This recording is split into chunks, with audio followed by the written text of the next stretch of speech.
At my son's funeral reception, my daughter-in-law leaned close and whispered, "You have until 6 p.m. tomorrow to pack your things and leave my house." I'm Rose Thompson.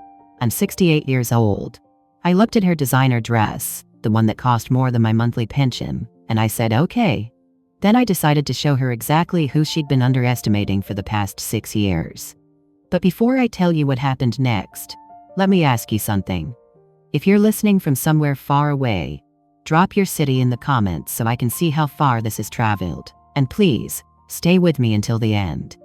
Because what I discovered in that safety deposit box, well, let's just say my son Michael knew exactly what kind of woman he'd married. And he made sure I'd be protected. Now let me take you back to where this all started. Because sometimes the cruelest betrayals come from the people who smile at your dinner table. The phone rang at 3:17 in the morning on a Tuesday. I knew before I answered it. Mothers always know. "Mama?" Michael's voice was strained, breathless, wrong.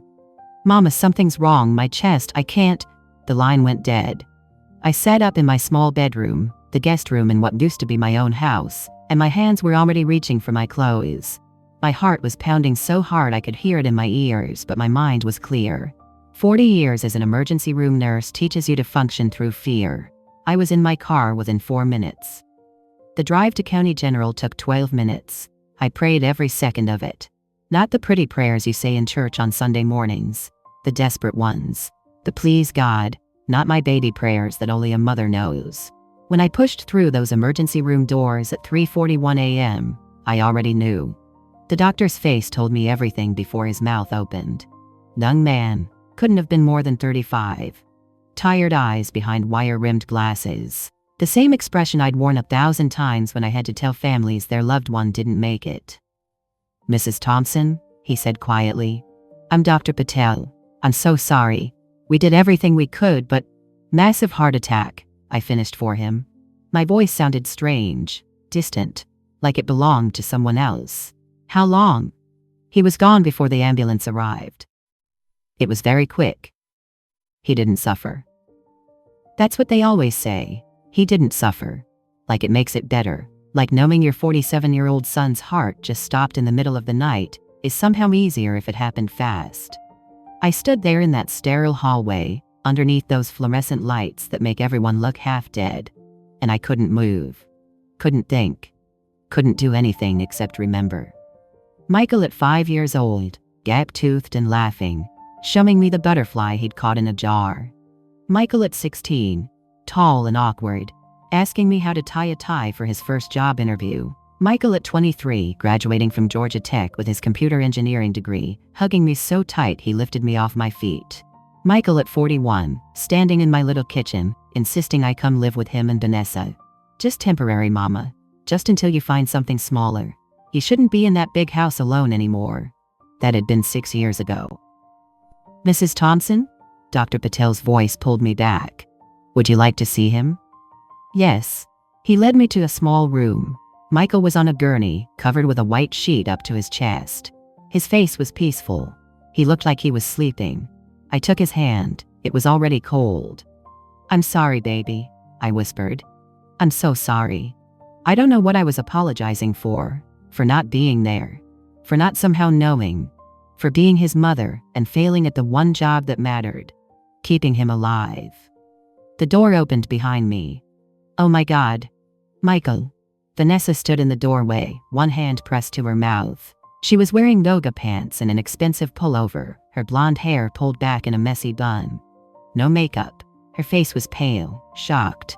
For a moment, just a moment, I thought I saw something else in her expression. Something that wasn't grief. Relief? No. I was imagining things. Grief does that. Makes you see shadows where there aren't any. "Vanessa, honey." I moved toward her, my arms out. She didn't step into my embrace. She stood rigid, her blue eyes fixed on Michael's body. "What happens now?" she whispered. An odd question. But people say strange things when they're in shock. I swallowed hard. "Now we make arrangements. We call family. I mean with the house." Her eyes cut to me, sharp and focused. "The house is in Michael's name. What happens to it now?" I stared at her. "Vanessa, he's not even..." I need to know, Rose. Her voice was flat, controlled. David's gone, and I have decisions to make. David's gone, not my husband, not the man I loved, just gone. Like he was a problem that had been solved. A chill ran through me that had nothing to do with the air conditioning. Of course, dear, I said carefully. We'll figure it out together. We'll get through this, together. Vanessa's jaw tightened. We'll see about that. She turned and walked out. I stood there alone with my son's body and felt the first whisper of something I wouldn't understand for weeks. I should have known them. Should have recognized the warning in those words. But I told myself she was in shock. That people grieve differently. That some people turn cold when they're hurting because it's the only way they can function. I told myself a lot of things that night. All of them were wrong. The next 3 days passed in a blur of phone calls and arrangements. I offered to help pay for the funeral. Michael had been my only child after all. Everything I had, everything I'd ever worked for, should have gone toward giving him a proper goodbye. But Vanessa wouldn't hear of it. I'm his wife, Rose. She stood in the kitchen of the house on Maple Street, the house I'd helped buy with $50,000 from the sale of my own home. I know what Michael would have wanted. I'll handle the arrangements. Of course, I said. I just thought, I've got it covered. Her smile didn't reach her eyes. You focus on being there, greeting people, family things. Family things. As if planning my own son's funeral wasn't a family thing. I backed off. Let her take control. After all, she was his wife. They'd been married for 9 years. Surely she knew what he would have wanted. I spent those 3 days writing his eulogy, calling relatives, trying to hold myself together with prayer and coffee, and the sheer force of will that had gotten me through nursing school at 18, through my husband's death from cancer at 43, through 40 years of night shifts and double shifts and watching people die. But this was different. Losing a spouse is terrible. Losing a parent is expected eventually. Losing a child is a special kind of hell. An unnatural order. A wrongness in the universe that you can feel in your bones. The night before the funeral, I sat in Michael's old bedroom, the one Vanessa had let me use these past 6 years, and looked at the photographs on the dresser. Michael graduating from Georgia Tech, his arm around my shoulders. Michael and Vanessa's wedding, both of them beaming. Michael holding his nephew at Christmas 2 years ago, laughing. What I didn't see were any recent photos of Michael and me. I stood up and walked to the hallway. The walls were covered in family photographs. Vanessa and Michael on vacation in Cancun. Vanessa and Michael at someone's wedding. Vanessa and Michael at a company party. But the photograph that used to hang by the stairs, the one of Michael and me at his college graduation, was gone. So was the one from his 30th birthday party, and the one from the Christmas before he married Vanessa. Every photograph of Michael and me from the past 6 years had been removed. When had that happened? A soft knock made me turn. Vanessa stood in the doorway, her expression carefully neutral. We need to talk, Rose. The funeral was beautiful. I'll give Vanessa that much. She knew how to put on a show. Oak Grove Baptist Church was filled with white roses and lilies. The music was Michael's favorite hymns, Amazing Grace and How Great Thou Art. Pastor James Wilson, who'd known Michael since he was a boy, delivered a eulogy that had half the congregation in tears. I sat in the front pew, dry-eyed and numb, listening to people talk about my son, like he was already a memory instead of the man who'd called me every Sunday night without fail for 47 years. Vanessa sat beside me in a black Chanel dress that probably cost $3,000. She dabbed at her eyes with a lace handkerchief, accepted condolences with quiet grace, played the grieving widow perfectly. And she was good at it. I'll give her that, too. After the service, there was a reception in the church fellowship hall.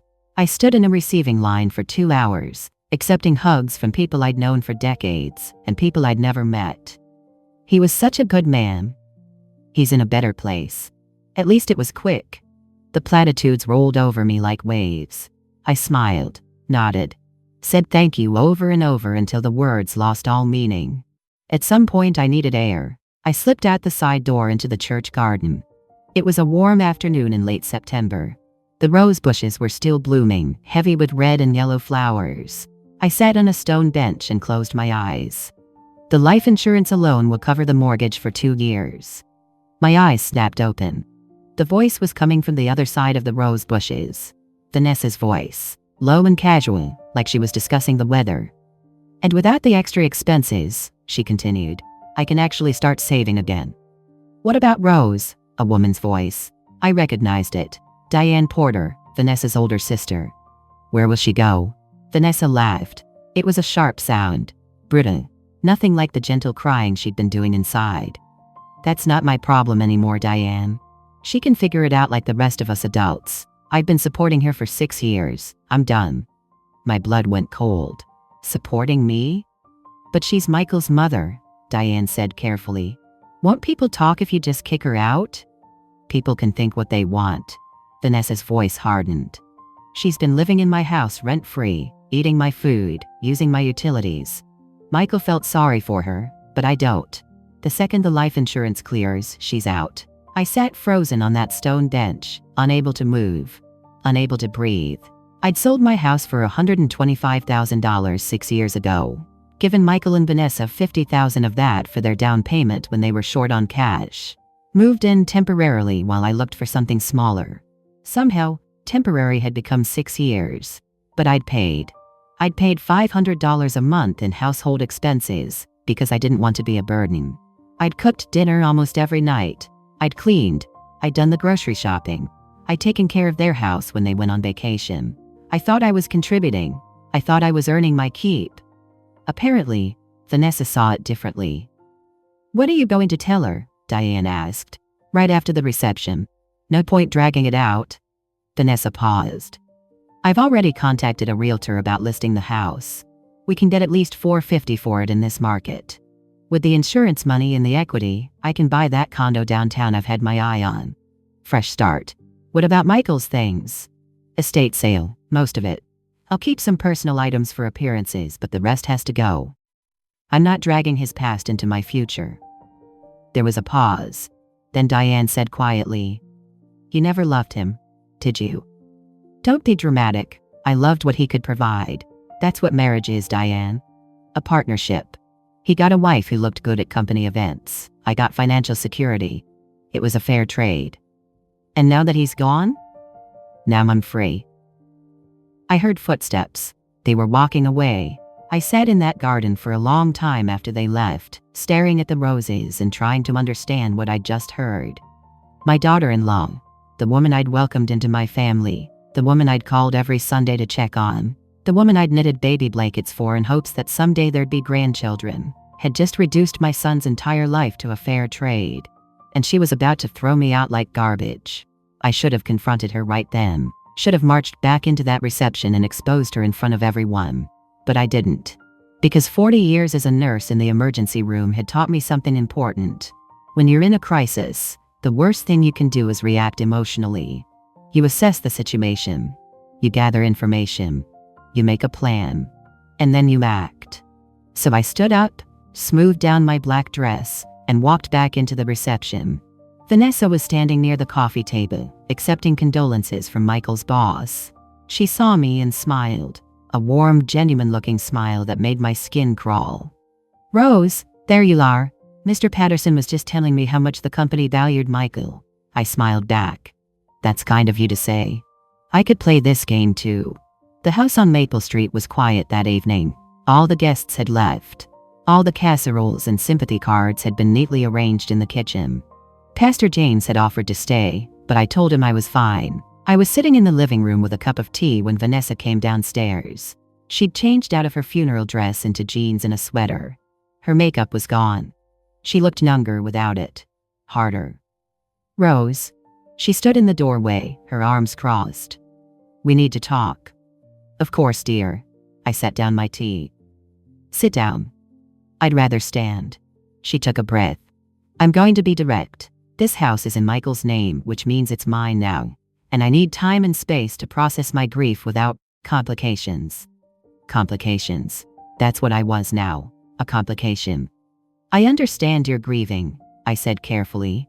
"But surely we can—" "No." She held up a hand. "I've made my decision. You living here, it's not working anymore. I need my privacy." The words hit me like a physical blow. "Vanessa, I've been living here for 6 years. Where exactly do you expect me to go?" She shrugged. One shoulder. Casual. Like she was discussing where to order takeout. You're a grown woman, Rose. You'll figure something out. Social Security, your pension from the hospital. You have resources. You'll be fine. $2,200 a month total. In a city where rent for a one-bedroom apartment started at $1,200. This is my home, I said quietly. No, Vanessa's voice was flat. This is my home. You've been a guest. And now it's time for you to leave.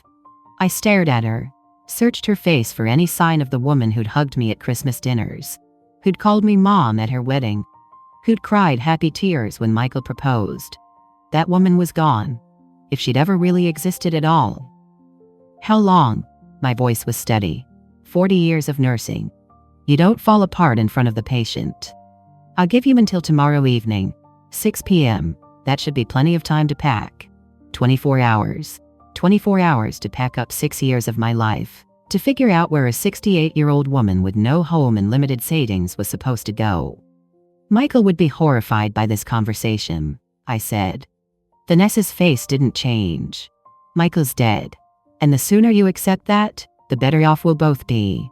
She turned and walked away. I sat in that living room for a long time after she left, listening to her footsteps on the stairs above me, listening to the sounds of her moving around in the master bedroom, the room she'd shared with my son. Then I stood up and walked upstairs to pack.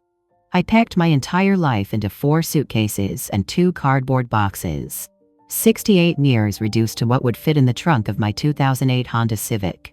As I folded my clothes, I kept expecting Vanessa to knock on the door, to say she'd spoken in grief and anger, to say of course I could stay until I found somewhere else to go.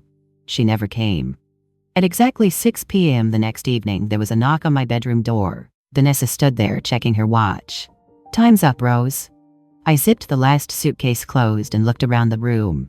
The walls were bare now, the dresser empty. It looked like a guest room again, which I supposed it always had been. I'll need a few minutes to get everything to the car, I said. I'll help you. It wasn't an offer. It was supervision. She wanted to make sure I actually left. We made 3 trips in silence. Vanessa carried a box each time, her face expressionless. When I loaded the last suitcase into my trunk, I turned to look at her. I know you're angry with me for some reason, I said quietly. I wish I knew what I'd done wrong so I could fix it. Vanessa's expression didn't soften. You didn't do anything wrong, Rose. You just exist. In my space. In my life. In my way. She paused. Michael felt sorry for you. But I don't. The honesty was brutal. And somehow cleaner than all the lies. I see, I said. I got into my car and rolled down the window. Will you at least tell me if there's going to be a reading of Michael's will? I assume he left something. Vanessa's laugh was short and sharp. Why would he leave you anything? You're not his wife, and it's not like you ever contributed financially to this household. The irony was so sharp it actually made me smile. The $50,000 I'd given them for the down payment might disagree. But clearly Vanessa had either conveniently forgotten or genuinely convinced herself it had been a gift. Of course, I said. Silly of me to assume. I put the car in reverse and backed down the driveway. In my rearview mirror, I watched Vanessa stand there until I turned the corner and she disappeared from sight. The Hampton Inn on Route 9 had rooms for $78 a night. I checked in for a week and carried my suitcases to room 237.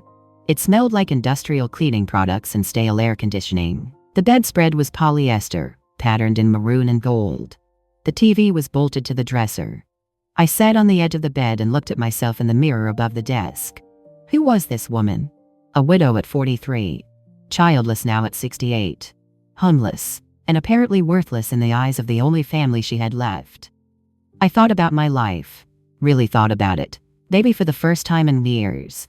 Born in Clarksdale, Mississippi in 1958. Grew up in a 2-room house with my mama, my daddy, and my 3 younger brothers. Mama cleaned houses for white families. Daddy fixed plumbing and did odd jobs. We were poor. The kind of poor where you wore the same dress to school every day and pretended it was a choice. Where you learned to make a meal out of beans and rice and be grateful for it. But Mom always said, "Baby girl, being poor is about money. Being broke is about character. Don't you ever let yourself be broke." I'd worked 3 jobs to put myself through nursing school at Meharry Medical College. Graduated in 1979. Married Joseph Thompson in 1980. Had Michael in 1981. Lost Joseph to pancreatic cancer in 2001. Worked 40 years at County General. Mostly night shifts in the ER. Seen things that would break most people. Held the hands of dying patients. Told families their loved ones didn't make it. Saved lives and lost lives and everything in between. Saved every penny I could. Bought a little house in Oak Grove in 1995. Paid it off in 2015. Sold that house for $125,000 in 2020, so I could help Michael and Vanessa with their down payment. And now here I was, in a hotel room that smelled like bleach and broken dreams, with $8,000 in savings and $2,000 a month in income. I could afford maybe 3 more weeks here. Then I'd have to find something else. I pulled out my phone and started searching. Senior living communities, 1-bedroom apartments, room rentals. Everything was too expensive or too far or required a deposit I couldn't afford. I sat there scrolling through listings until my eyes blurred. Then I set the phone down and did something I hadn't done since the night Michael died. I got down on my knees and prayed. "Lord," I whispered. "I don't understand why this is happening. I don't understand why you took my boy. I don't understand why that woman..." My voice broke. I took a breath. "But I trust there's a reason. There has to be a reason. So please, give me strength to see this through. Give me wisdom to know what to do next. And Lord, please don't let this break me." I stayed on my knees for a long time. When I finally stood up, my knees ached and my back was stiff, but something had shifted inside me. I wasn't going to beg Vanessa for mercy. I wasn't going to fall apart. I wasn't going to let her see me broken.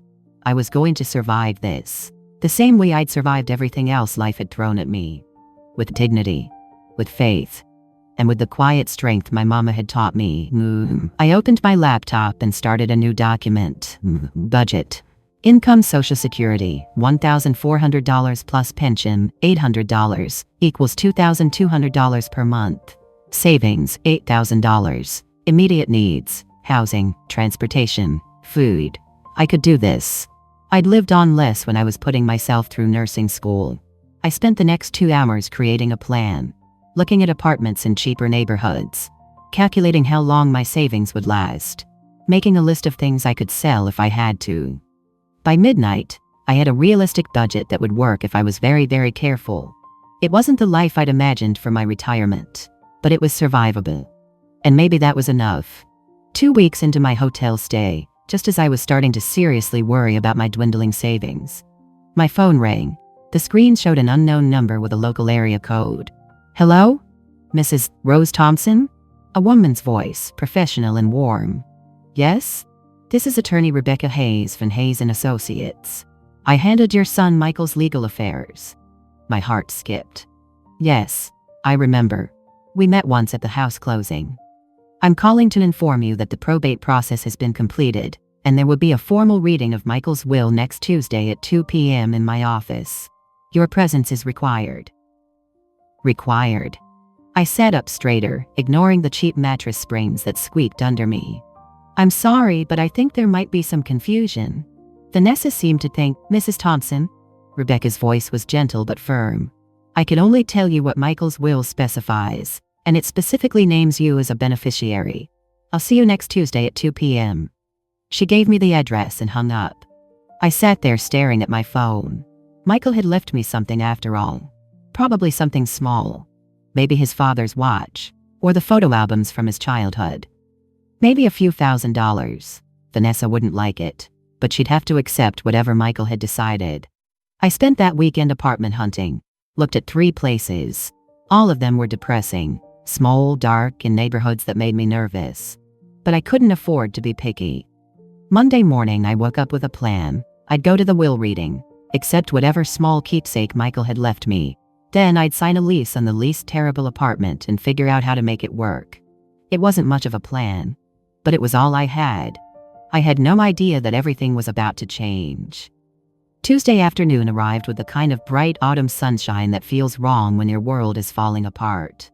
I spent the morning at the hotel, trying on and discarding 3 different outfits before settling on a simple black dress and the pearl necklace Joseph had given me on our 20th anniversary. The pearls were real, one of the few valuable things I owned, but they looked understated. Professional. I wasn't sure why I cared what I looked like. Maybe it was pride.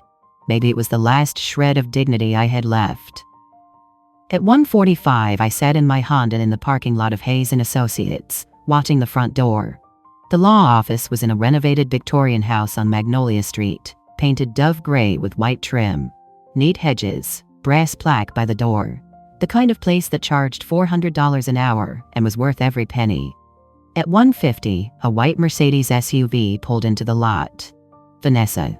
She emerged from the driver's side wearing a black Givenchy dress I recognized from the Nordstrom catalog, $2,800. Her blonde hair was swept up in a perfect chignon. Diamond studs glittered in her ears. She looked like she was going to a charity gala, not a will reading. The passenger door opened and a woman stepped out. Diane Porter, Vanessa's older sister.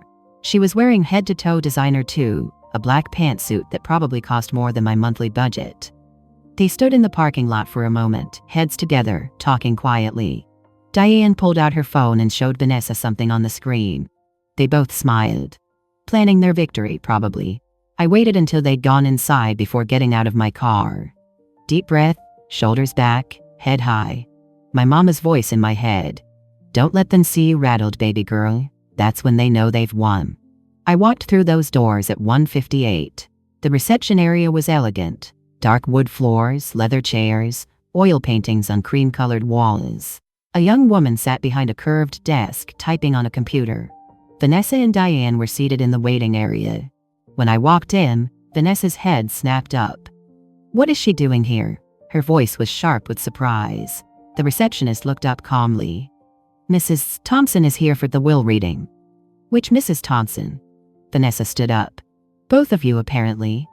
I watched Vanessa's face cycle through confusion, anger, and then calculation. She turned to Diane and whispered something. Diane nodded and pulled out her phone again. I took a seat across the room and picked up a magazine. Southern Living, September issue.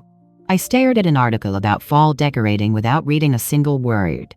My heart was pounding, but my hands were steady. At exactly 2 p.m., a door opened and a woman emerged. Attorney Rebecca Hayes was in her early 40s, with dark skin, close-cropped natural hair, and sharp eyes behind tortoiseshell glasses. She wore a charcoal gray suit that meant business. Mrs. Thompson? Mrs. Thompson? She looked between us. Please, both of you, come in. The conference room had a long mahogany table, high-backed leather chairs, and windows overlooking a garden. Rebecca took her place at the head of the table. She gestured for us to sit. Vanessa sat on one side, Diane beside her. I sat opposite them. The door opened again, and my breath caught. Pastor James Wilson walked in. He was wearing his Sunday suit, navy blue, slightly worn at the elbows. His gray hair was neatly combed.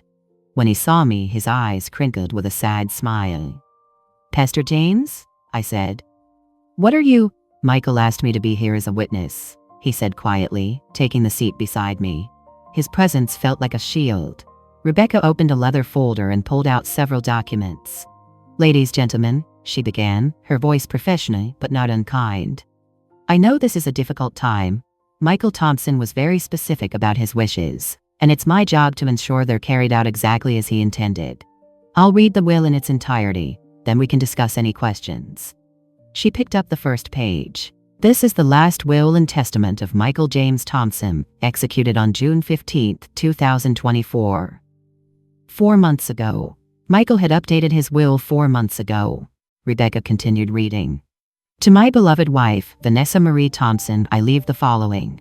The house located at 847 Maple Street, with all furnishings and fixtures. Vanessa sat forward, her manicured hands folded on the table, listening intently. The 2022 Mercedes-Benz SUV and the 2020 Honda Accord. A nod. She'd expected this. My life insurance policy through TechCore Solutions, with a death benefit of $250,000. Another nod. She knew this number. I'd heard her tell Diane about it in the church garden. My 401k retirement account through Fidelity Investments, with an approximate value of $180,000. Vanessa's lips curved slightly. The numbers were adding up nicely. And my checking and savings accounts at First National Bank, with a combined balance of approximately $45,000. Rebecca set down that page and picked up another. In total, Mrs. Vanessa Thompson will inherit assets valued at approximately $925,000. Diane squeezed Vanessa's hand. Vanessa allowed herself a small smile. Then Rebecca's voice changed, became more careful. However, there is one additional provision that Michael added to his will 3 months ago, on July 20th, 2024. The temperature in the room seemed to drop. Vanessa stopped smiling, leaned forward. What provision? Rebecca looked directly at me. To my mother, Rose Elizabeth Thompson, who gave me life, who raised me with love and sacrifice, and who provided the foundation for everything I became. She paused. I leave the contents of safety deposit box number 4721 at First National Bank, along with all associated documentation, account information, and legal papers contained therein. Silence. Then Vanessa's voice, sharp as broken glass. What safety deposit box? Rebecca looked up from the document.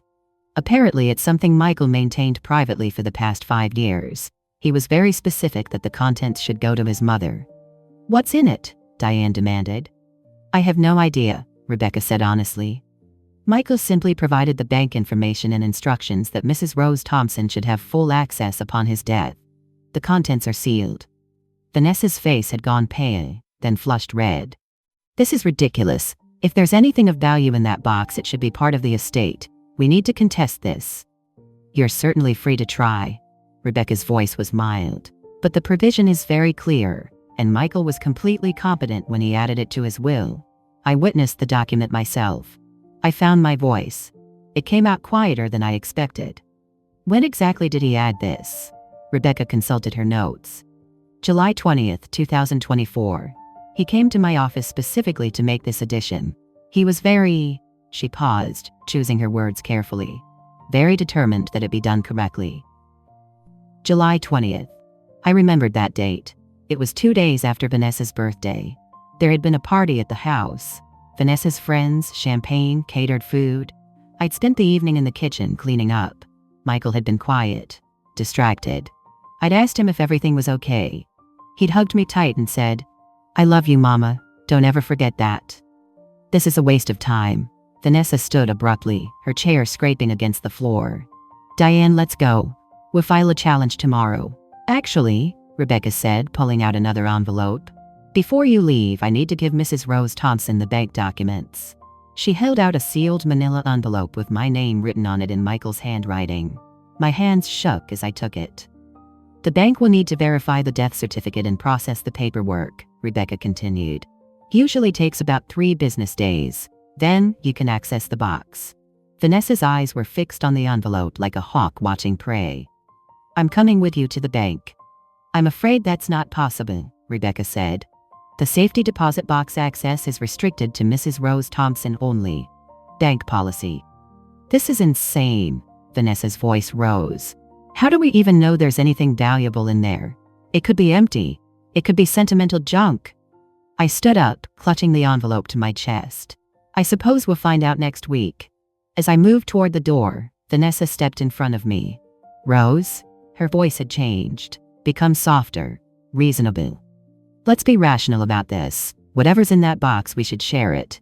Michael would have wanted his wife to benefit from anything he left behind. I looked at her, really looked at her.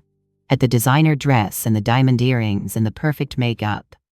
You made it very clear that you don't believe Michael would have left me anything, I said quietly. Now suddenly you're concerned about sharing? I'm just saying, you're saying whatever you think will get you access to that safety deposit box. I stepped around her. But Michael was very specific. The contents are mine. Pastor James held the door open for me. Vanessa's mask slipped completely then. Her face twisted with anger. Don't forget, Rose. You're homeless. You're living in a hotel on Social Security. You need my goodwill more than I need yours. I paused in the doorway and looked back at her. Actually, Vanessa, I said softly, I don't think I need anything from you at all. I spent those 3 days in a strange state of suspended animation. Wednesday morning, I went to the bank with Michael's death certificate in the sealed envelope Rebecca had given me. Inside were bank documents, account numbers, and a small brass key. The assistant manager, a pleasant woman named Mrs. Peterson, reviewed everything carefully. "Box number 4721, she said, typing into her computer. "Yes, this is one of our larger units. Your son rented it in July of 2019 and visited quite regularly." "Regularly?" I said. "How regularly?" She clicked through her screen. "Looks like he accessed it approximately once a month for the past 5 years, sometimes more frequently." 5 years. Michael had been planning something for 5 years. "The paperwork will take 3 business days to process," Mrs. Peterson said. "Can you come back on Monday morning? Say 10 a.m.? I'll be here." Wednesday afternoon, my phone rang. "Vanessa." I almost didn't answer, but curiosity won out. "Hello? Rose." Her voice was honey-sweet. Fake. "I was hoping we could talk, maybe have lunch, my treat." I stared at my phone in disbelief. "You want to have lunch?" "I think we both want closure," she said smoothly. "And we should discuss what you found in the safety deposit box, or will find, I mean. Like adults, like family." Family. The word made my skin crawl coming from her mouth. "That's very generous, Vanessa," I said. "But I haven't been to the bank yet. The paperwork takes 3 days. "Oh." A pause. "Well, when you do go, maybe we could meet afterward? I really think we should talk about this." "I'll think about it," I said, and hung up. She called back twice that evening. I didn't answer. Thursday, I moved out of the Hampton Inn and into a weekly rate motel in the south side of town. $40 a night. The room was smaller, dingier, but it would stretch my savings another week. I spent the day looking at apartments online, filling out applications, getting rejected because I didn't make 3 times the monthly rent. That night, Pastor James called. "How are you holding up, Sister Rose?" I almost lied, almost said I was fine. Instead, I told him the truth. "I'm scared, James. I don't know what's in that safety deposit box. I don't know where I'm going to live. I don't know how I'm going to make it." "The Lord will provide," he said gently. "I know that in my head," I said. "But my heart is having trouble believing it." "Michael loved you," Pastor James said. "Whatever's in that box, he wanted you to have it. Trust in that." After we hung up, I sat on the motel bed and cried for the first time since Michael died. Not quiet tears, deep, wrenching sobs that came from somewhere in my chest and wouldn't stop. I cried for my son, for my lost home, for the daughter-in-law who'd turned out to be a stranger, for the life I'd thought I'd have in my old age. I cried until I was empty. Then I washed my face, said my prayers, and went to sleep. Friday, Vanessa called again. "Rose, please, let's meet for coffee, just coffee, 15 minutes. "Vanessa, I know I've been difficult. I know I said things after the funeral that I shouldn't have, but I'm trying to make things right. Please." Something in her voice made me pause. She sounded desperate. "Fine," I said. "Saturday, 10 a.m., the Starbucks on Highland Avenue." Thank you so much." Saturday morning, I arrived at the Starbucks at 9:55. Vanessa was already there, sitting at a corner table with 2 cups of coffee. She waved when she saw me. I sat down across from her. She pushed one of the cups toward me. "Vanilla latte, your favorite." I didn't touch it. "What do you want, Vanessa?" She took a breath. "I want to apologize for how I treated you after Michael died. I was in shock, grieving, not thinking clearly. You didn't deserve that." I waited. I want to make you an offer," she continued. "Whatever's in that safety deposit box, let's split it. 50-50, we can pool our resources. Michael would have wanted his wife and his mother to take care of each other. Would he?" I said quietly. "Of course." She leaned forward earnestly. "Rose, I know we've had our differences, but we're family. And family takes care of family." I picked up the coffee and took a sip. It was too sweet. She'd gotten the order wrong. "Let me ask you something," I said. "Did you love my son?" Vanessa blinked. "What kind of question is that?" "A simple one. Of course I loved him. I married him, didn't I?" "You married him 9 years ago. Did you still love him when he died?" Her jaw tightened. "I don't see how that's relevant." "I think it's very relevant." I set down the coffee. Because if you loved him, you would have shown me more respect. You would have grieved with me instead of throwing me out. You would have honored his memory instead of calling him a fair trade. Her face went white. You heard that? In the church garden, you and Diane, I heard everything. Vanessa opened her mouth, closed it, opened it again. I was venting. I didn't mean, yes you did. I stood up. You meant every word. And now you want to split whatever's in that box because you're afraid Michael left me something valuable. Rose, please. I'll see you Monday, Vanessa. After I find out what Michael wanted me to have. I walked out. Behind me I heard her say, "You're making a mistake." Maybe I was, but it was my mistake to make. Monday morning, October 9th, I arrived at First National Bank at 9:45. I'd barely slept the night before. Kept thinking about Michael, about what he might have left me, about why he'd kept it secret for 5 years. Mrs. Peterson met me in the lobby. "Mrs. Thompson, right on time. If you'll follow me?" She led me through the main floor, past the teller windows to a heavy steel door marked safe deposit boxes, authorized access only. She swiped her card. The lock clicked. Inside was a narrow hallway lined with metal boxes of various sizes. The air was cool and slightly dry. "Box 4721 is one of our larger units," Mrs. Peterson said, stopping in front of a box about the size of a briefcase. "I'll use my master key, and you'll use your key. Then you can take the box to a private viewing room." My hands were shaking as I pulled out the brass key Michael had left me. We inserted our keys simultaneously. The lock turned smoothly. Mrs. Peterson slid the box out. It was heavy, surprisingly heavy.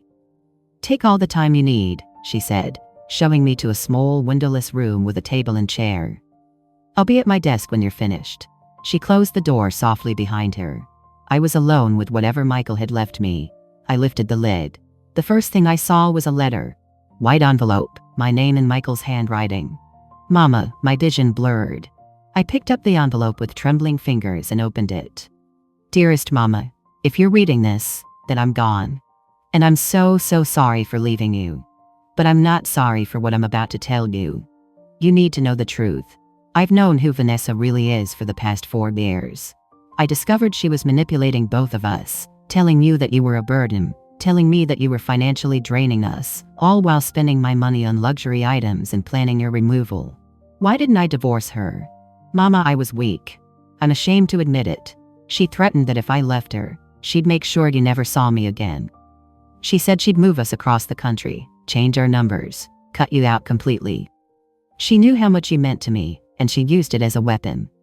I couldn't bear the thought of losing you. So I stayed. But I planned. 5 years ago I took the $50,000 you gave us for the down payment. You thought it was a gift. I knew it was a loan. I saw it in your eyes, even though you'd never say it. I invested every penny. Tech stocks, index funds, blue chips. I added $500 every month from my discretionary account, money Vanessa thought I was spending on golf and tech gadgets. Mama, that $50,000 has grown to $287,000. It's all in accounts under your name, your social security number. Vanessa doesn't know it exists. But that's not all. I had to stop reading. Had to set the letter down and press my hands to my mouth to keep from sobbing out loud. $287,000. Michael had taken my $50,000 and turned it into nearly $300,000, and he'd done it in secret. For 5 years, while living with a woman who was planning to throw me out the moment he was gone. I picked up the letter again. In this box you'll find 5 years of documentation. Text messages where Vanessa calls you degrading names. Emails to her sister planning to get rid of the old lady. Credit card statements showing $87,000 in luxury purchases over the past 3 years, while she told me we needed to cut back and asked you for household contributions. A recording of her telling Diane she married me for stability, not love. Proof that our mortgage payments have always been auto-debited from my salary. Not 1 penny of the money you gave us went toward the house. I've also included a letter for attorney Rebecca Hayes, instructing her on how to handle things if Vanessa tries to contest this. Mama, please don't feel guilty. None of this is your fault. You raised a son who loved you more than anything in this world. Protecting you was the one thing I got right. Take this money. Buy yourself a home. Live in peace. And know that every investment I made, Every document I saved, every plan I laid. It was all because I wanted you to be safe when I was gone. I'm sorry I couldn't protect you while I was alive. But I can protect you now. All my love, forever and always. Your Michael. P.S. Don't tell Vanessa about any of this until you're ready. She'll try to manipulate you again. Trust me, let her reveal herself first, then show her who she's been dealing with. P.P.S. Pastor James knows everything. If you need help, call him. I sat in that small, windowless room and cried. Not the desperate, empty sobs from Thursday night. These were different. Tears of grief and gratitude mixed together. My son had known. He'd known everything. And instead of confronting Vanessa, instead of risking losing me, he'd stayed and built me a future. After a long time, I wiped my eyes and looked at the rest of the contents. There was a USB drive labeled Video, Watch First. A leather-bound notebook with dates and entries. A thick folder labeled Documentation, Bank Statements. Another folder labeled Documentation, Emails and Texts. Another labeled Documentation, Credit Cards. And underneath everything, a stack of investment account statements. I picked up the first one. Vanguard Total Stock Market Index. Account holder, Rose Elizabeth Thompson. Balance, $127,843.22. The second one, Fidelity Growth Company Fund. Account holder, Rose Elizabeth Thompson. Balance, $89,234.67. The third one, Charles Schwab S&P 500 Index. Account holder, Rose Elizabeth Thompson. Balance $69,922.11. I added the numbers in my head twice to make sure I wasn't imagining it. $287,000. Exactly what Michael had written in his letter. I sat back in my chair and stared at the papers spread across the table. My son had died at 47 years old. Died knowing his wife didn't love him. Died trapped in a marriage he couldn't leave. But he'd spent his last 5 years making sure I'd be okay. I picked up the USB drive and turned it over in my hands. There was a laptop in my motel room. I could watch whatever was on this drive there. But first, I needed to see the rest. I opened the leather notebook. The first entry was dated July 20th, 2019.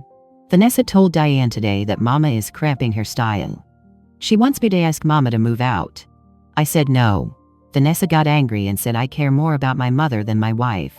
She's right, I do. I need to start documenting this, just in case. The entries continued.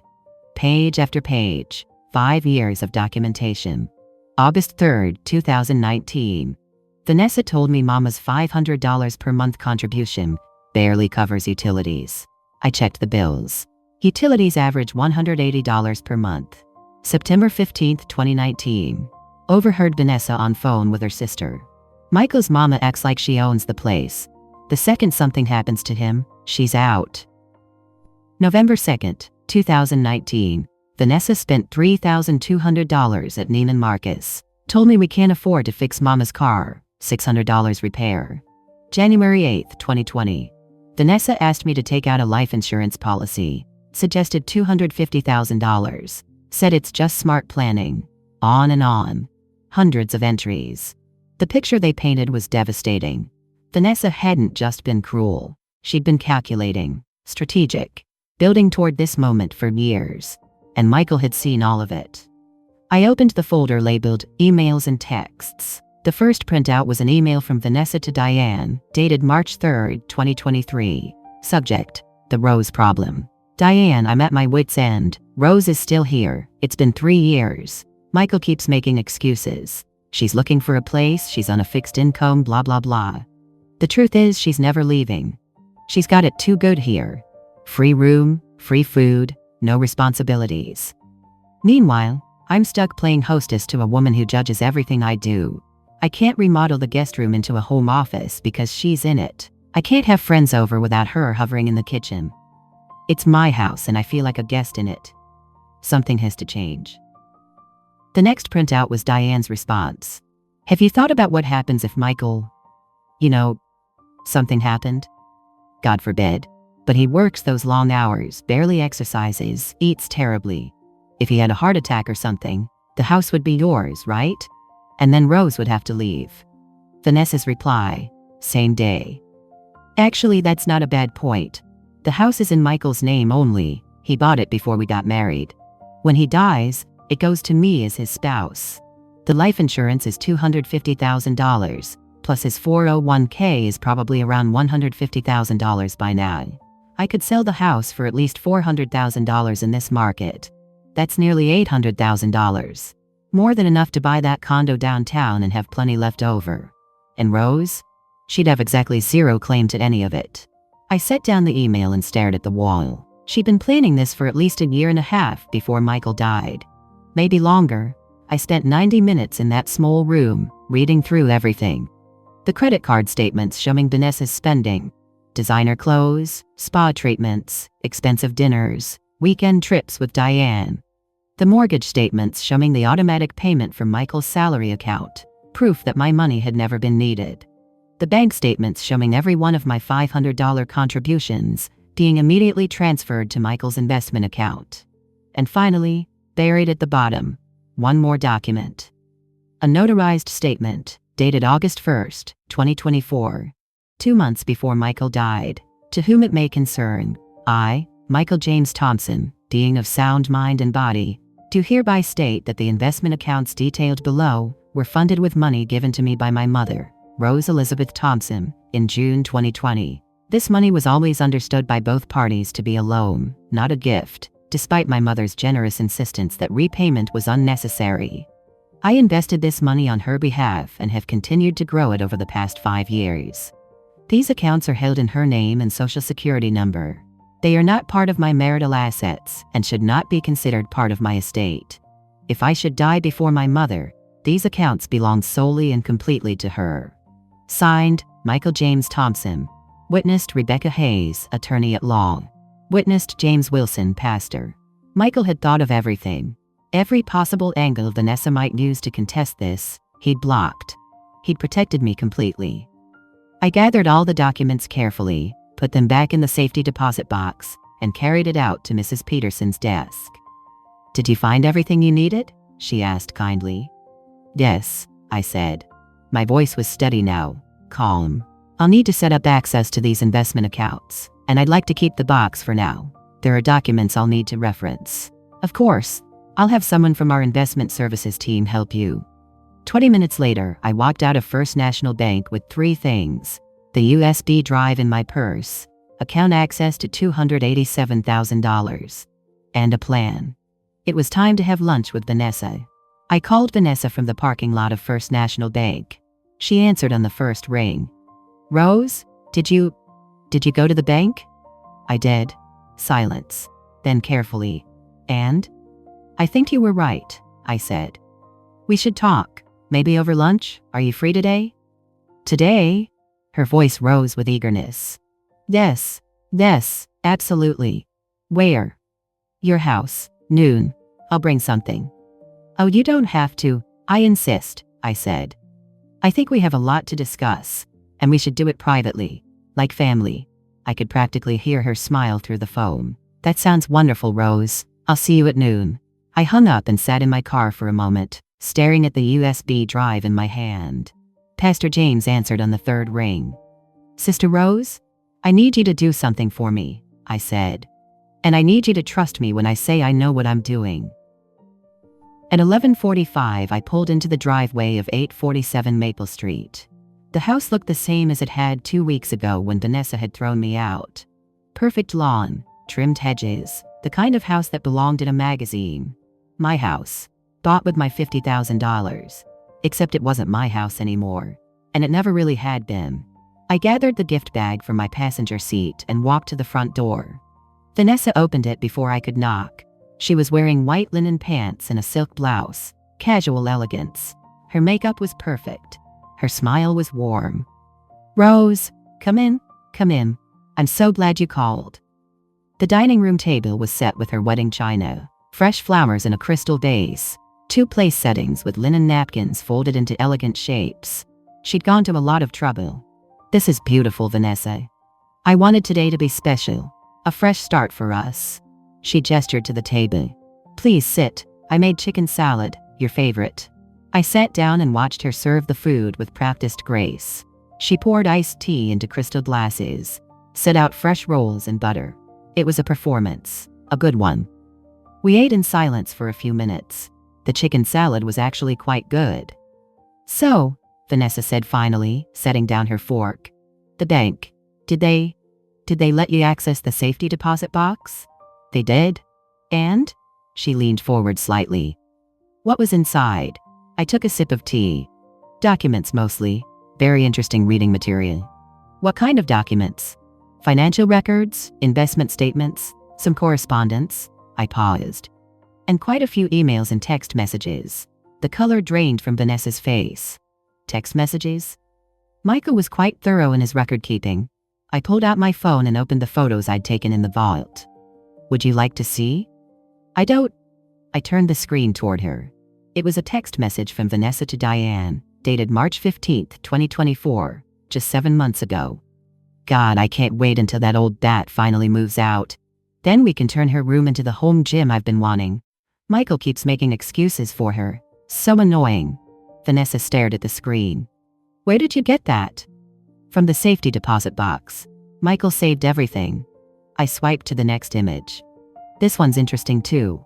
Another text, April 2024. Rose actually asked if she should contribute more to household expenses. LOL.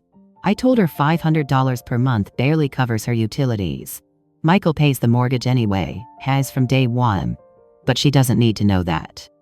Stop. Vanessa's voice was barely a whisper. Oh, but there's more. I swiped again. This is an email you sent Diane last November, about 6 months before Michael died. I read it aloud. Michael's life insurance is $250,000. If something happens to him, I'm set.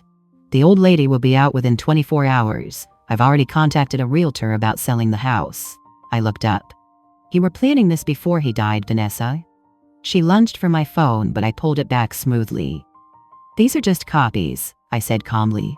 Michael saved originals of everything, printed them out, organized them by date. 5 years worth of documentation. Vanessa sat back in her chair, her face pale. He had no right to save private messages. Actually, he had every right. You were discussing his mother and messages sent from his house on his Wi-Fi about his assets. I set my phone down. The question is, what are we going to do about this situation? What do you want? The mask was slipping. The perfectly composed widow was disappearing, revealing something harder underneath. Want? I considered the question. I don't want anything from you, Vanessa. I never did. Then why are you doing this? What's the point of humiliating me? Humiliating you? I shook my head. Child, you've done that perfectly well yourself. I'm just showing you what Michael saw. I don't understand. I reached into the gift bag I'd brought and pulled out Michael's leather notebook. Your husband documented everything. Every cruel word. Every manipulation. Every lie. I opened to a page at random and read. September 3rd, 2023. Vanessa told her book club that Mama never worked a day in her life. That she's always depended on men to support her. I wanted to tell them Mama worked 40 years as an ER nurse, put herself through college, raised me alone after Dad died. But Vanessa would just say I'm defending her again. I looked up at Vanessa. I worked 40 years, Vanessa. Night shifts, double shifts, held dying patients' hands, told families their loved ones were gone, saved lives, lost lives, put myself through nursing school while raising a baby alone. My voice was quiet, but it cut like a knife. And you told people I never worked? Vanessa's hands were shaking. I didn't mean, yes you did. I turned to another page. October 15th, 2023. Vanessa asked me again to tell Mama she needs to move out. When I said no, she said, your mother is a leech, she's bleeding us dry. I checked our accounts. We have $130,000 in savings. Mama's $500 a month doesn't even register. I closed the notebook. You called me a leech. While living in a house I helped buy. While I gave you $500 a month you didn't need. While I cooked your dinners and cleaned your home and tried my best not to be a burden. Rose, please, I'm not finished. I pulled out the folder of credit card statements. You want to know what else Michael documented? Your spending. I spread the statements across the table. Neiman Marcus, $3,200, March 2024. Saks Fifth Avenue, $2,800, April 2024. Nordstrom, $4,100, May 2024. Weekend trip to New York with Diane, $6,000, June 2024. I looked up at her. In the 6 months before Michael died, you spent $87,000 on luxury purchases, while telling him you were worried about money, while asking me for household contributions, while planning to throw me out the day he died. Vanessa was crying now, real tears streaming down her face, ruining her perfect makeup. You don't understand what it's like, she sobbed. Growing up with nothing, wearing secondhand clothes, being made fun of. My father leaving because we were too poor. Stop. My voice was sharp enough to cut through her tears. You think I don't understand poverty? Child, I grew up in Mississippi in the 1960s. My mama cleaned white people's houses for $3 a day. My daddy fixed toilets until his hands bled. I stood up. I know what it's like to have nothing. But you know what my mama taught me? Vanessa stared at me, mascara running down her cheeks. She said, baby girl, being poor is about money. Being broke is about character. Don't you ever let yourself be broke. I gathered the documents from the table. You can have all the money in the world, Vanessa. Designer clothes, fancy cars, that downtown condo you've been eyeing. But you'll always be broke where it matters. What are you going to do? Her voice was small, frightened. Do? I pulled out one more document, the investment account statements. I'm going to tell you what Michael left me, since you've been so concerned about it. I laid the statements in front of her. Her eyes scanned the numbers. Once, twice. Her face went white. $287,000, I said quietly. That's what my $50,000 loan became in Michael's hands. He invested it, grew it, protected it, made sure I'd be taken care of when he was gone. That's, Vanessa couldn't seem to form words. That's almost as much as the life insurance. Yes, that money should be part of the estate. Should it? I pulled out the final document, Michael's notarized statement. Based on what legal principle? I read it aloud, every word. When I finished, Vanessa was gripping the edge of the table so hard her knuckles were white. He planned this, she whispered. He planned all of this. Yes. He knew everything. She looked up at me. Why didn't he divorce me? I sat back down. Because you threatened to cut him off from me, to move across the country, to make sure he never saw his mother again.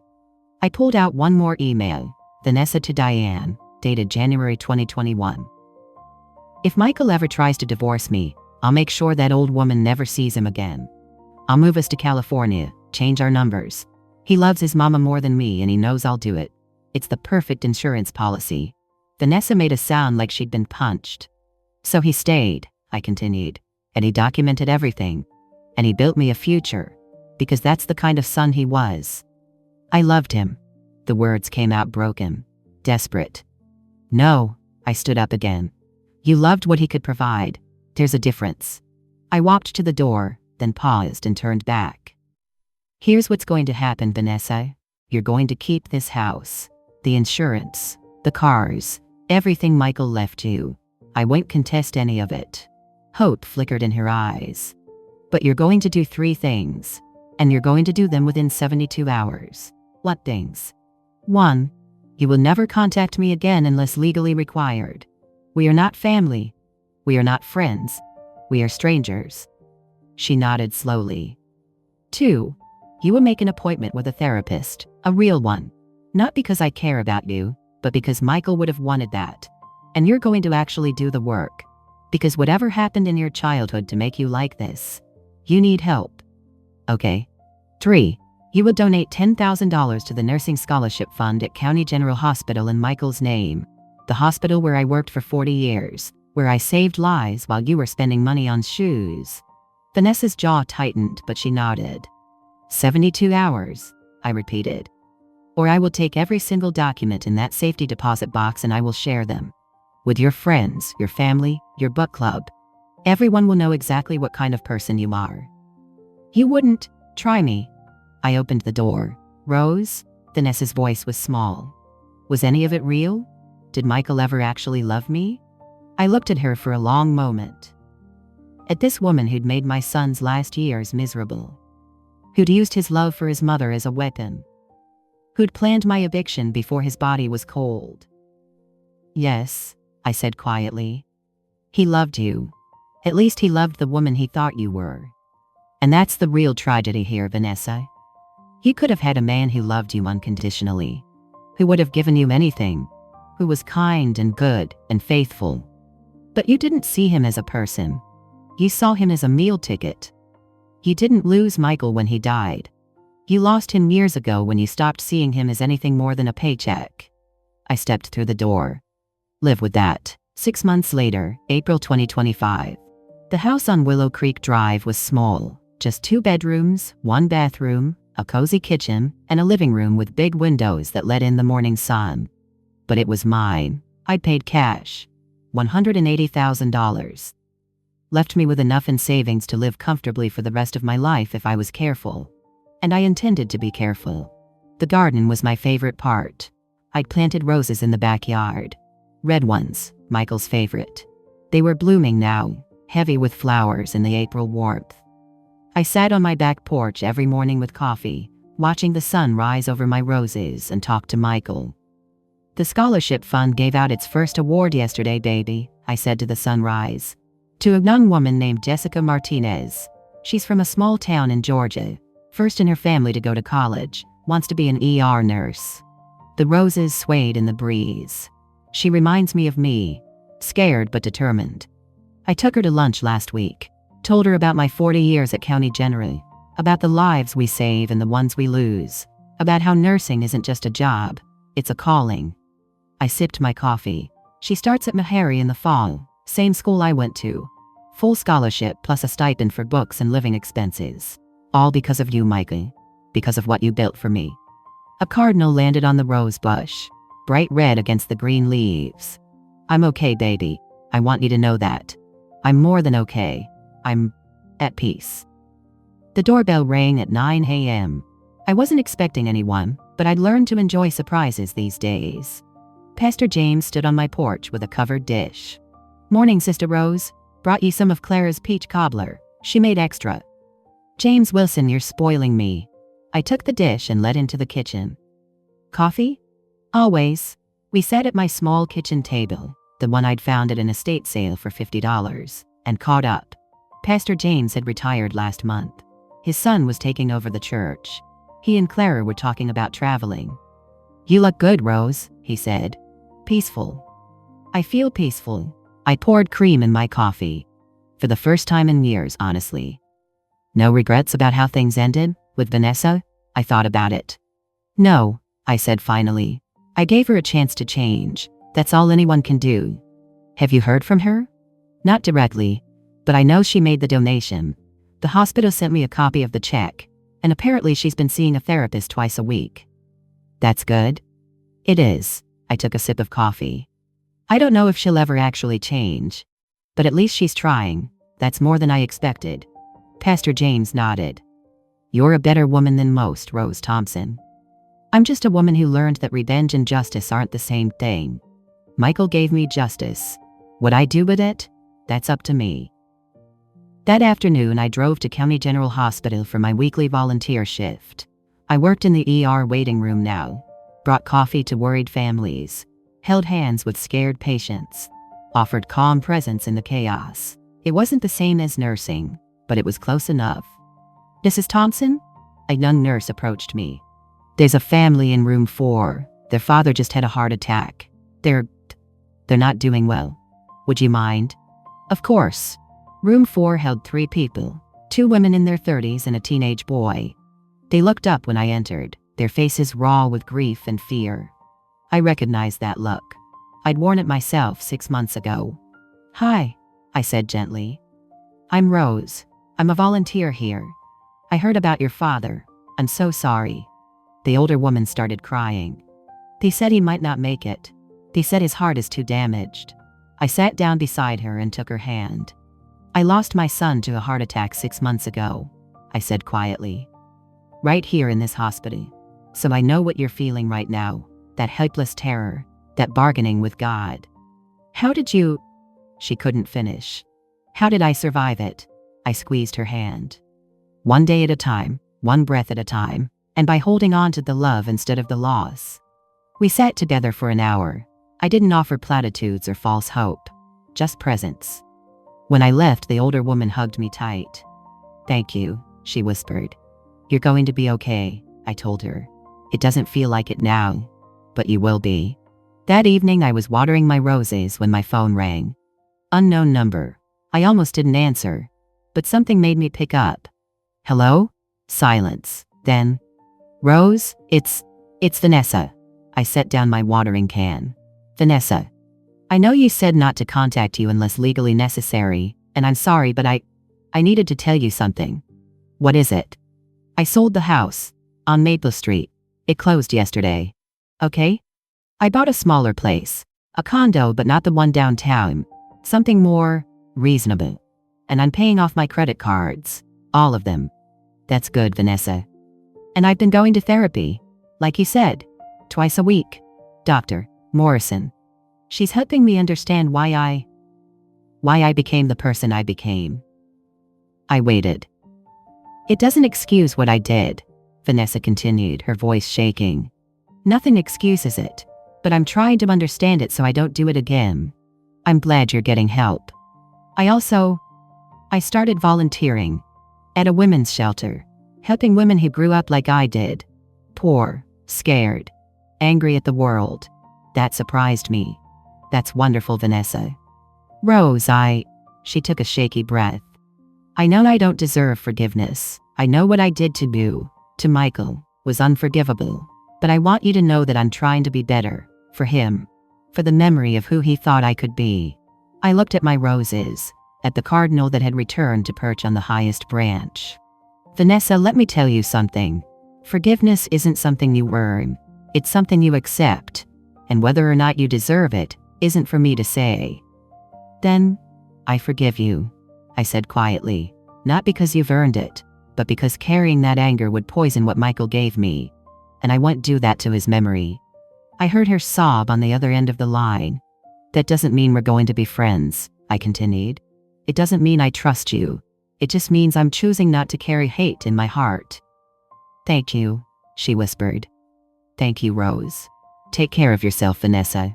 I hung up, and I meant it. 1 year later, the Michael Thompson Memorial Scholarship had helped 4 students now. Jessica was thriving at Meharry. 2 more had started this fall. A 4th would begin in January. I attended every scholarship ceremony, met every recipient, told them about Michael, the real Michael, the kind, brilliant man who'd protected his mother even from beyond the grave. My house on Willow Creek was full of life now. I joined a book club, started attending a quilting circle at church, made friends with my neighbors. On Sundays I cooked dinner for Pastor James and Clara. We laughed, told stories, remembered the good times. On Wednesdays I volunteered at the hospital. On Saturdays I tended my roses. And every morning I sat on my porch with my coffee and felt grateful. Grateful for the son who'd loved me enough to protect me. Grateful for the life I'd built from the ashes of betrayal. Grateful for the peace that comes from choosing justice over revenge. Forgiveness over bitterness. Love over hate. I was 69 years old. I lived in a small house. I drove an old car. I volunteered instead of working. And I was richer than I'd ever been. Because I'd learned something in this past year. Something my mama had tried to teach me, but I'd needed to learn for myself. Being poor is about money. Being broke is about character. And being rich, real, true, lasting rich, is about knowing who you are and what you're worth. Michael had known my worth. He'd seen it when I couldn't see it myself, and he'd made sure that when he was gone, I'd never forget it. I raised my coffee cup to the sunrise. "Thank you, baby," I whispered. "For everything." The cardinal sang in the roses, and I knew somehow that he heard me. Thank you for staying with me until the end. Drop your city in the comments and let me know where the story reached you. Because stories like this, stories about love and loss and justice and grace, they're meant to travel far, and I hope this one travels straight to the heart of everyone who needs it.